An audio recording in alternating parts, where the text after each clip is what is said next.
तो हम आज नया चैप्टर लाए हैं इकोनॉमिक्स में। कुछ पढ़ेंगे इसमें है कि नेशनल इनकम के बारे में समझेंगे। एक्चुअली क्या है कि जो बिहार का चाहे भारत का हो, उसका आर्थिक बजट हो या आर्थिक समीक्षा हो, ठीक है, उनको समझने के लिए कुछ पॉइंट को समझना बहुत ज़रूरी है। तभी इकोनॉमिक जो बजट है और इकोनॉमिक सर्वे दोनों को हम पूरी तरह से समझ सकते हैं, क्योंकि दोनों परीक्षा के दृष्टिकोण से बहुत महत्वपूर्ण है।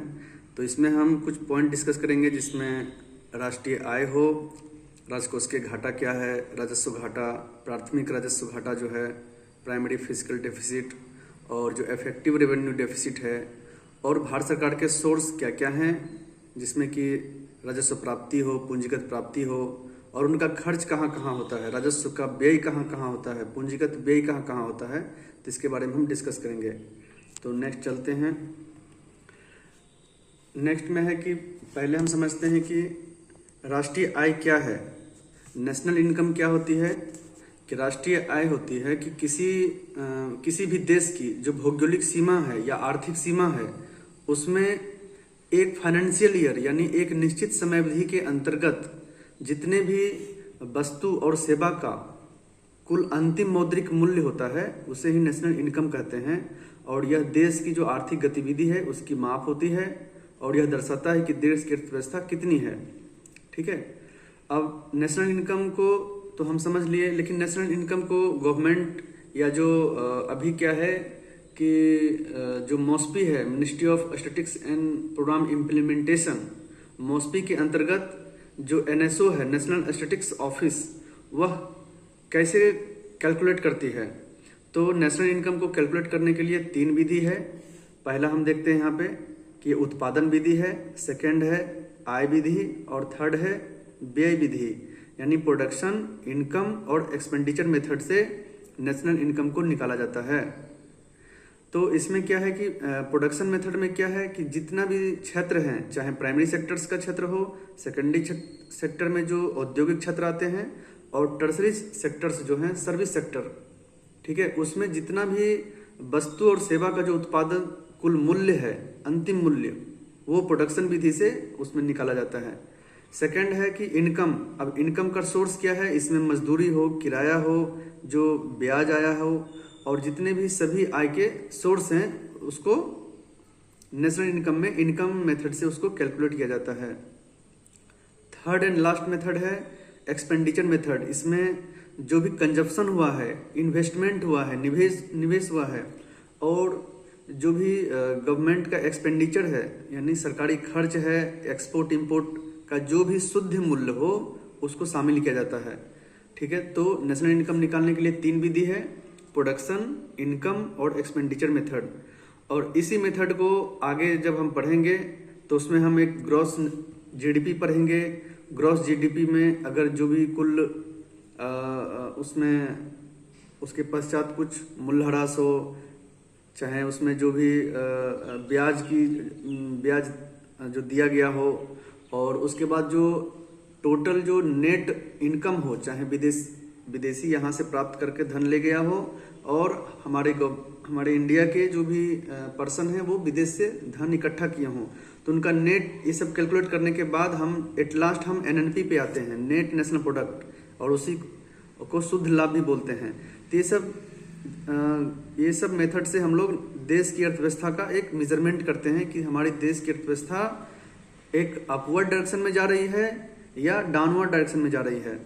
ठीक है, अब नेक्स्ट है कि अब हम देखते हैं कि जैसे कि बजट में कुछ बजट जो है, इसका बजट का तो प्रावधान नहीं है आर्टिकल में, लेकिन बजट का जो एक इनडायरेक्ट नेम है कि वार्षिक वित्तीय विवरण जो है, ठीक है, एनुअल फाइनेंशियल जो है एनुअल फाइनेंशियल स्टेटमेंट जो आते हैं, आर्टिकल 112 में आते हैं। और जो बजट हैं वह 3 निधि में बटे होते हैं। ठीक है, एक होता है समेकित निधि, एक होता है ये आकस्मिक निधि, और एक पब्लिक अकाउंट। तो समेकित निधि से धन निकालने के लिए संसद का परमिशन चाहिए, और आकस्मिक निधि से राष्ट्रपति का, और एक पब्लिक अकाउंट होते हैं जो आर्टिकल 266 के 2 में निहित हैं। तो हम देखते हैं कि जो समेकित निधि है, जिसका मंजूरी के लिए, जिसका खर्च के लिए मंजूरी के लिए संसद की आवश्यकता पड़ती है, तो उसमें दो तरह के बजट आते हैं। एक होता है पूंजीगत बजट, एक आता है राजस्व बजट। अब हम एक एक करके डिस्कस करेंगे कि पूंजीगत बजट में पूंजीगत प्राप्ति और पूंजीगत खर्च क्या है, राजस्व बजट में राजस्व प्राप्ति राजस्व खर्च क्या है, इसके बारे में हम एक एक डिस्कस करते हैं ब्रीफली। अब आते हैं नेक्स्ट, राजस्व खर्च। राजस्व खर्च यानी राजस्व इनकम है।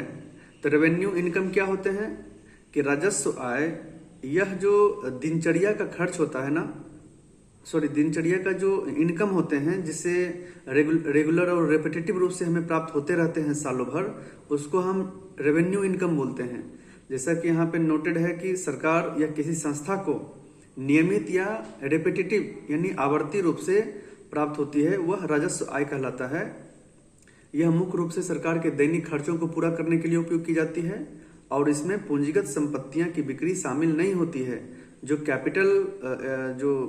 कैपिटल एसेट्स है उसकी सेल इसमें शामिल नहीं होती है।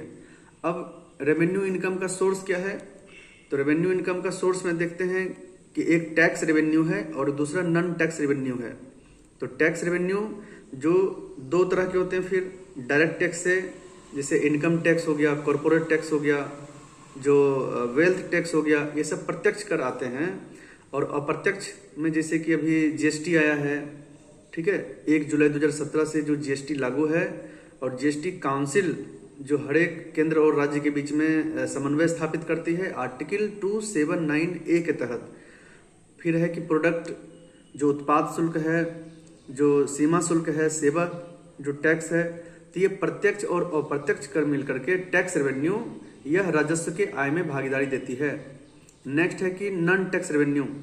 नॉन टैक्स रेवेन्यू क्या है कि सार्वजनिक उपक्रम से जो लाभांश आते हैं, पीएसयू से जो लाभ आते हैं, सार्वजनिक उद्यम की जो कंपनियां हैं उनसे जो प्रॉफिट आती है, ठीक है, जिसमें कि एक सरकारी सेवा में लाइसेंस शुल्क हो गया, जो पंजीकरण शुल्क हो गया, जुर्माना, दंड, ये जितने अनुदान है, ग्रांट्स है, सहायता है केंद्र राज्य को जो अन्य स्रोतों से मिलती है, ठीक है, और ब्याज की जो आय है, ये सारे जो नॉन टैक्स रेवेन्यू हैं। तो टैक्स रेवेन्यू और नॉन टैक्स रेवेन्यू दोनों मिलकर के रेवेन्यू इनकम करती है। और गवर्नमेंट का जो है, एक गवर्नमेंट को आगे प्लानिंग बनाने में यह राजस्व आय बहुत ही महत्वपूर्ण भूमिका निभाती है। तो राजस्व आय समझ गए कि यह दैनिक खर्चों को पूरा करने के लिए उपयोग की जाती है और यह नियमित रूप से प्राप्त होते हैं हर एक वर्ष और रेपिटेटिव रूप से प्राप्त होते हैं, ठीक है। नेक्स्ट है वो राजस्व आय था। अब हम पूंजीगत आय के बारे में पढ़ते हैं कि कैपिटल इनकम क्या है। कैपिटल इनकम मतलब पूंजीगत आय, जिससे हम दीर्घकालिक जो है इनकम का सोर्स बनाते हैं, ठीक है ना। इसमें से जैसे कि इसका सोर्स होता है कि कोई भी लोन है। अब लोन कैसा हो सकता है, या तो इंटरनल लोन हो सकता है या एक्सटर्नल। इंटरनल यानी आंतरिक ऋण में सरकारी बॉन्ड जारी करती है, अपना शेयर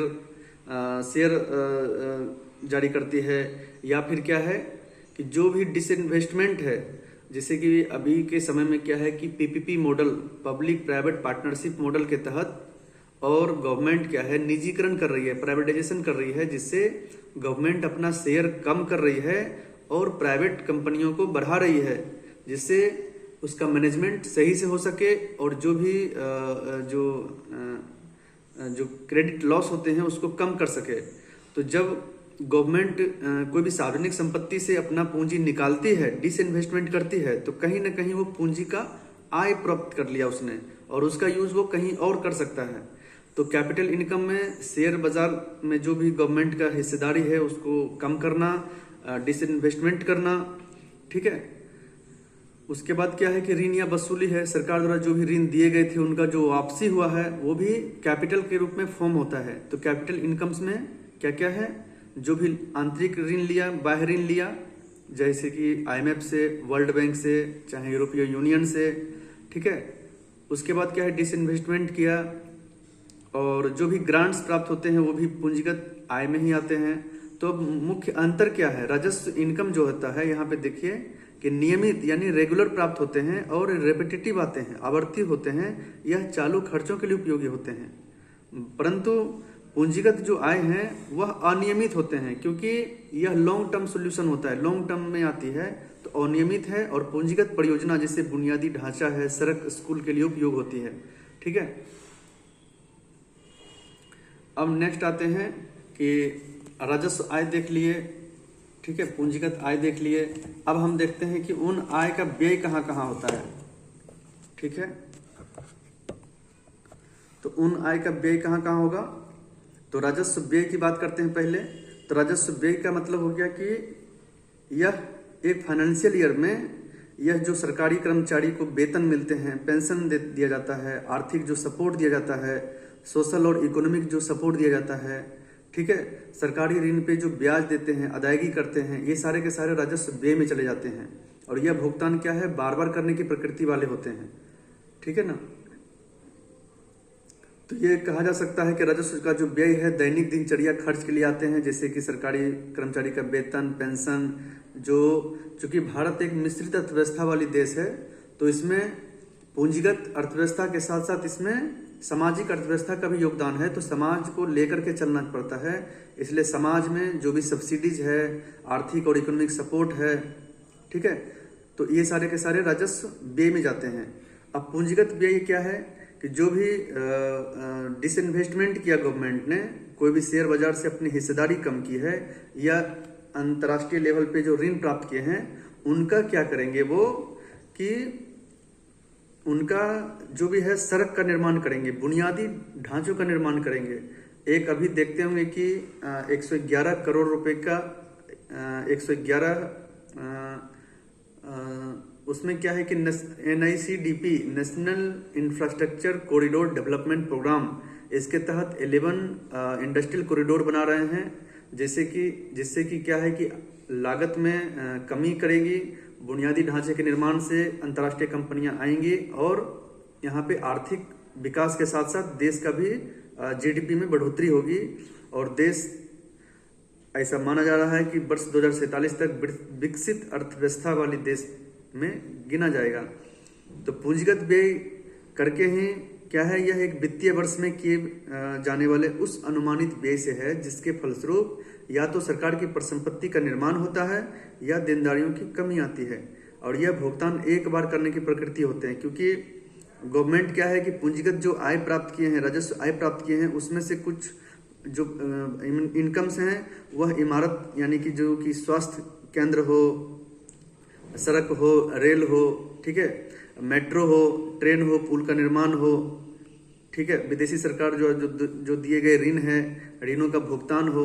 तो जितने भी जो बुनियादी संरचनाएं हैं उनका जब निर्माण करती है तो कहीं ना कहीं इनकम खर्च होता है और वह खर्च पूंजीगत व्यय के रूप में जाती है। तो राजस्व व्यय का मेन जो व्यय होता है वेतन, पेंशन और इकोनॉमिक सपोर्ट में, लेकिन पूंजीगत व्यय यह क्या है कि एक लॉन्ग टर्म सॉल्यूशन और देश की अर्थव्यवस्था को मजबूत करने के लिए बुनियादी अवसंरचना हो, उसको मजबूत करने के लिए सड़क, रेल, राजमार्ग, जलमार्ग, ये सब का निर्माण करती है। ठीक है, क्योंकि ये सब पॉइंट जो है ना आर्थिक बजट और आर्थिक समीक्षा में रिपीटेटिव होते हैं, इसलिए इसको बारीकी से समझना बहुत जरूरी है कि राजस्व इनकम जो था वो कैसे प्राप्त होती थी, अभी देखे थे। इसमें राजस्व इनकम प्राप्त होती है टैक्स रेवेन्यू से और नॉन टैक्स रेवेन्यू से। ठीक है, उसी समय कैपिटल इनकम कैसे प्राप्त होती है, तो जो भी डिसइन्वेस्टमेंट करके, शेयर बाजार को बेच करके और वर्ल्ड बैंक से, IMF से अंतर्राष्ट्रीय ऋण लेकर के वह कैपिटल इनकम बनती है। राजस्व व्यय में क्या है, जो भी वेतन है, पेंशन है, इकोनॉमिक सपोर्ट देते हैं अपने सामाजिक अर्थव्यवस्था के तहत। और पूंजीगत व्यय क्या है कि जो भी बुनियादी अवसंरचनाएं हैं उनका निर्माण करना, सार्वजनिक जो संपत्ति का निर्माण करना। ठीक है, तो ये सब पूंजीगत व्यय में आते हैं। नेक्स्ट है अब कि राजस्व व्यय, उसमें अब थोड़ा सा और डीपली पढ़ते हैं कि राजस्व व्यय क्या है कि यह जो सरकार या व्यवसाय के समान काम काज के लिए होता है और यह ना तो कोई संपत्ति बनाता है और ना ही किसी दायित्व को कम करता है, जैसे कि वेतन है, पेंशन है, ब्याज भुगतान है, सब्सिडी है, रख रखाव है। ठीक है ना। और पूंजीगत व्यय क्या है कि यह जो है लंबी अवधि की परिसंपत्ति का निर्माण करते हैं, जैसा कि आपको बताए थे कि यह जो है लंबी परिसंपत्ति का निर्माण करते हैं। या उसको सुधार करते हैं, जैसे कि भूमि है, भवन है, मशीनरी है, उपकरण, बुनियादी ढांचे का विकास है। ठीक है, अभी देखिए एक एग्जाम्पल लेते हैं कि यदि सरकार कोई सड़क बनाती है तो वह पूंजीगत व्यय में आएगा। क्यों? क्योंकि वह सड़क कुछ दीर्घकालीन समय में वह एक टैक्स के रूप में वो एक सोर्स बन जाएगा। उस सड़क मार्ग से चलने वाली जितनी भी गाड़ियां हैं वो तो टैक्स पे करेगी, तो गवर्नमेंट का रेवेन्यू बढ़ेगा। और बुनियादी अवसंरचना तो ये क्या है कि सुख सुविधाएं, लागत में कमी तो हुआ ही है, तो वह पूंजीगत व्यय है। लेकिन उस सड़क जब बन गया तो उसका जो मेंटेनेंस है, मरम्मत है, वह राजस्व व्यय में आती है। यदि कोई कंपनी मशीनरी खरीदती है तो पूंजीगत व्यय हुआ, लेकिन अगर उसकी मरम्मत करती है तो राजस्व व्यय हुआ। अभी देखते हैं कि राजस्व व्यय क्या क्या है। तो कर है, शुल्क है, जुर्माना है, लाभ, ब्याज। ठीक है, जितना भी पेंशन है, सामाजिक उत्थान के लिए जो ग्रांट्स देते हैं। लेकिन जो पूंजीगत व्यय है वो क्या करते हैं, ऋण है, सरकारी बॉन्ड है, ये सब है उनका पूंजीगत व्यय। नेक्स्ट में अब आते हैं कि जो